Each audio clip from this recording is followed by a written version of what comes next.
Merci d'être au rendez-vous d'Économie Le Max sur i24 News. Au sommaire aujourd'hui, l'Afrique de l'Est aurait-elle trouvé son Singapour? Djibouti ambitionne de devenir la plateforme commerciale d'une région en pleine croissance. Mais une position stratégique et de vastes projets d'infrastructure seront-ils suffisants pour insuffler une vraie dynamique aux pays voisins? On en parle dans un instant avec Mickaël Gabaye.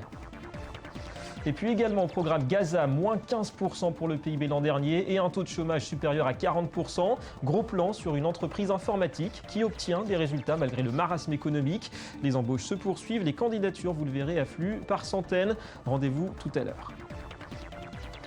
Voilà pour les titres, soyez les bienvenus. Et d'abord l'essentiel en images de l'actu économique internationale avec cette révolution politique en Espagne. Coup de tonnerre, c'est bien la gauche radicale qui arrive en tête à Barcelone à l'issue des élections locales. Deuxième à Madrid, la capitale. Elle pourrait aussi prendre les rênes de la mairie en s'alliant avec les socialistes. 4 années d'austérité budgétaire, les scandales de corruption aussi, ont bien mis à mal le bipartisme dans ce pays où le quart des habitants, des actifs, est au chômage. Yes Weekend a donné en espagnol Podemos. Podemos, un parti qui est donc lancé en vue des législatives, ce sera en fin d'année. Écoutez son leader qui ne fait pas mystère de ses ambitions. Notre objectif est le mois de novembre où, avec un grand enthousiasme et tout l'effort que cela implique, nous assumons le défi de gagner les élections générales contre le Parti populaire. Très bonne nuit à tous et à toutes.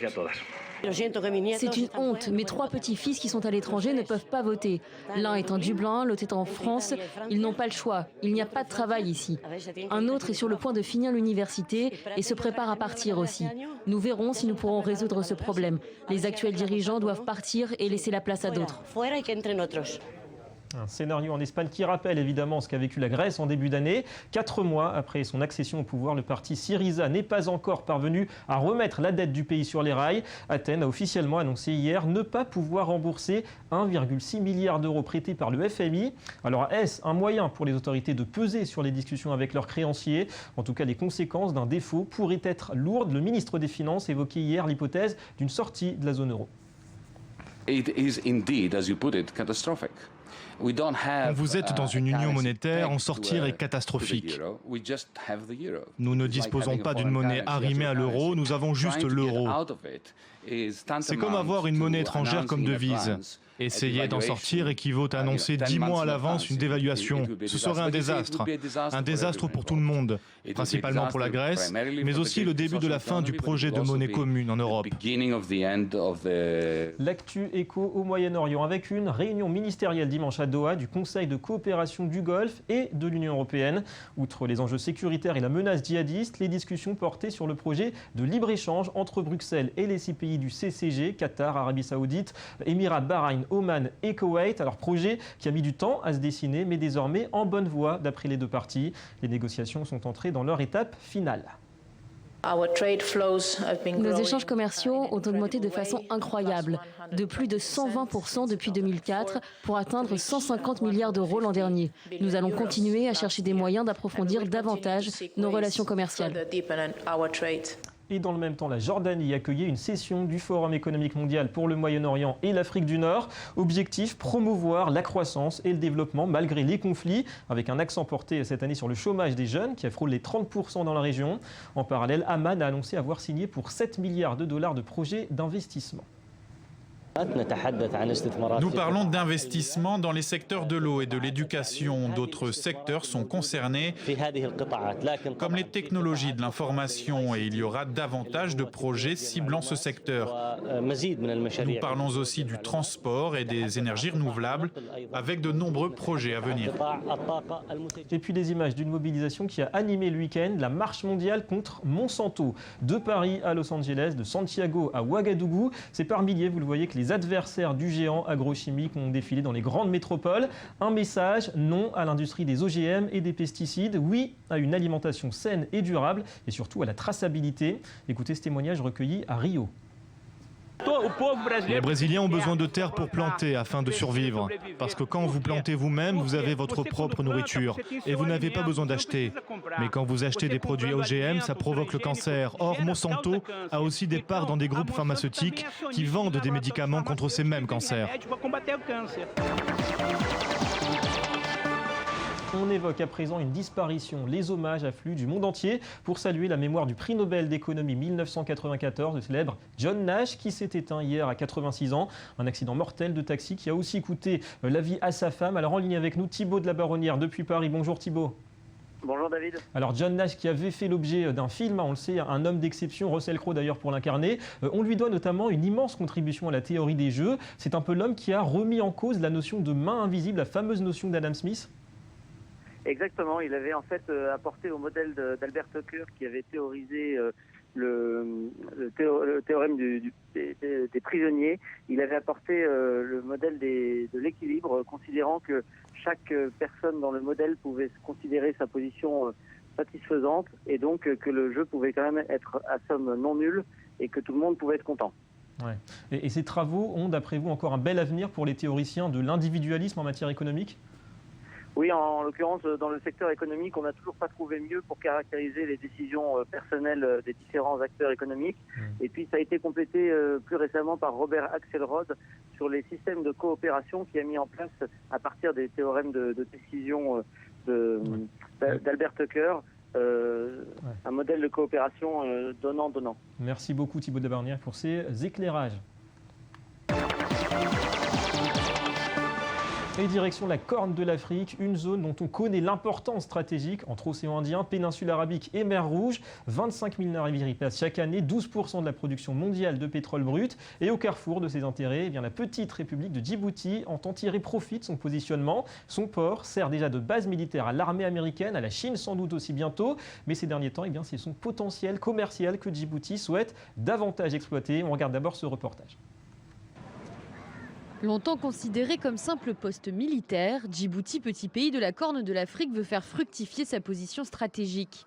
À l'entrée du golfe d'Aden et en bordure de l'un des couloirs maritimes les plus fréquentés du monde, entre l'océan Indien et le canal de Suez, Djibouti s'est lancé dans de vastes projets d'infrastructures.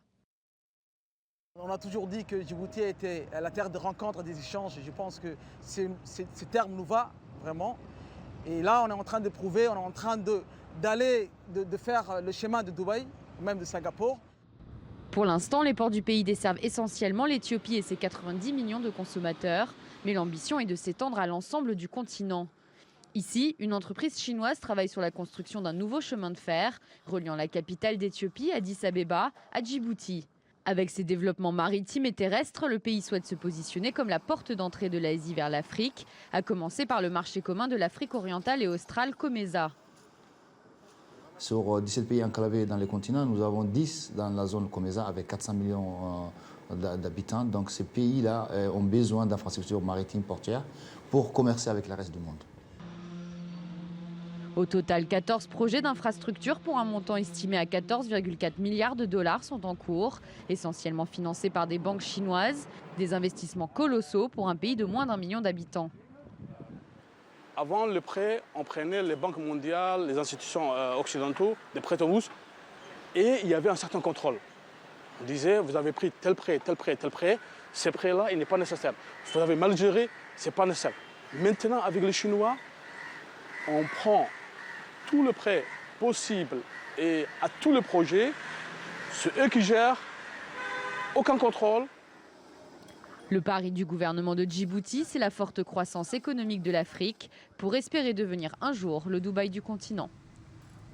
Ouais, Dubaï, Singapour, les références sont là. Alors Djibouti peut-il s'imposer comme un point de passage incontournable entre Asie et Afrique? C'est ce qu'on va demander à Michael Gabay, économiste. Bonjour. Bonjour. Bienvenue à vous, merci d'être avec nous. Alors sur le papier, le projet est séduisant. L'Afrique de l'Est aujourd'hui a besoin d'une tête de pont commerciale, maritime. Est-ce que c'est Djibouti qui peut l'incarner vraiment? C'est-à-dire que les Chinois, ce qu'ils recherchent a priori quand ils font des affaires, c'est de la stabilité politique. Djibouti a une vieille histoire, étant une enclave, une ville-État qui a toujours prôné l'ouverture vers l'extérieur. On sait qu'il y a beaucoup de puissances comme la France ou les États-Unis qui ont des têtes de pont déjà, que ce soit militaire. Tous les avions, tous les Rafales français qui sont stationnés à Djibouti, qui utilisent les pistes de l'aéroport. Donc la Chine voit cet endroit, elle voit l'instabilité au Yémen, elle voit l'instabilité dans plusieurs pays qui sont autour. Plus un point d'ancrage stratégique militaire plus qu'une... C'est une tête de pont plus qu'autre chose. Ouais. Ça veut dire que ça leur permet d'avoir un port qui contrôle plus ou moins, puisque c'est eux qui payent qui donnent les prêts pour pouvoir le construire.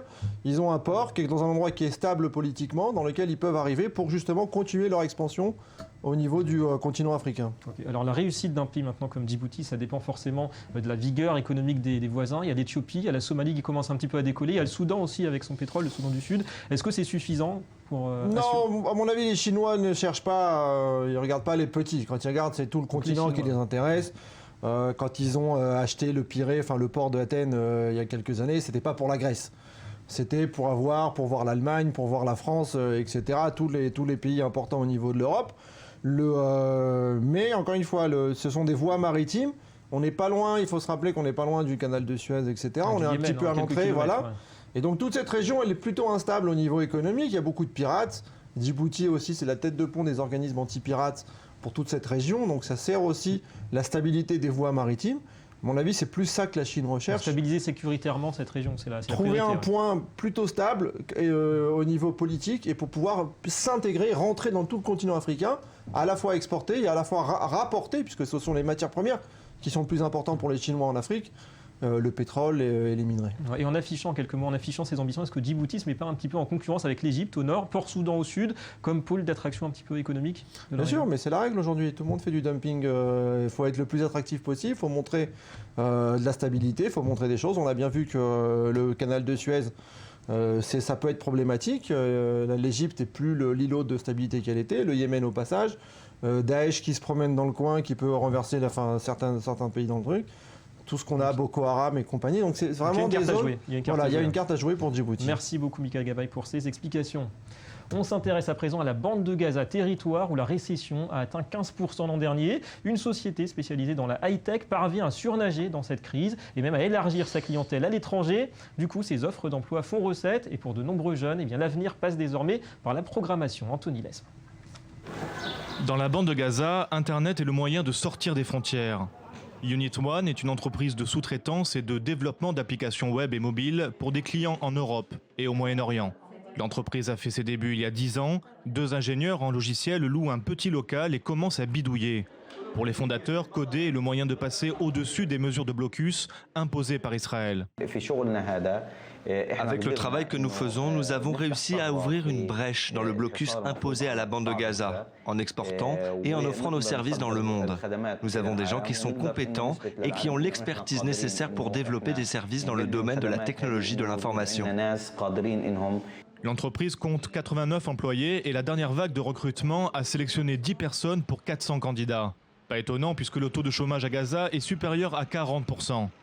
Avant octobre dernier, les Palestiniens pouvaient entrer et sortir en Égypte via le passage de Rafah. Depuis, il est fermé. Près de 130 entreprises et ateliers ont été détruits l'été dernier selon la Fédération palestinienne de l'industrie. L'enclave, contrôlée par le Hamas, fait face à une baisse de 15% du PIB en 2014. Mais malgré cette situation, Unit One a continué à embaucher, notamment des femmes. Les offres d'emploi sont limitées dans la bande de Gaza en raison de la situation politique et économique. Il n'y a pas beaucoup de possibilités d'emploi, mais Unit One a fourni des emplois pour un grand nombre de filles. Maintenant, la société va commencer à concentrer ses efforts sur l'embauche de personnes handicapées et poursuit donc une finalité socialement responsable, malgré un environnement très difficile. Nous ne disposons pas de ressources naturelles et tous les points de passage sont fermés. Même avant que les passages soient fermés, l'économie n'était pas bonne et nous n'avions pas d'usine. Donc la technologie est notre seul moyen d'ouverture vers le reste du monde. Unit One est un projet relativement jeune et ouvert sur le monde. Il peut servir de modèle et l'entreprise continue de s'agrandir. Une progression difficile tant que le conflit entre le Hamas et Israël demeure. Voilà pour Gaza, on passe au Media Watch. La planète finance à la une de cette revue de presse. Bonjour Léa Volbert avec nous aujourd'hui. Alors Morgan Stanley qui enregistre un départ pour le moins important.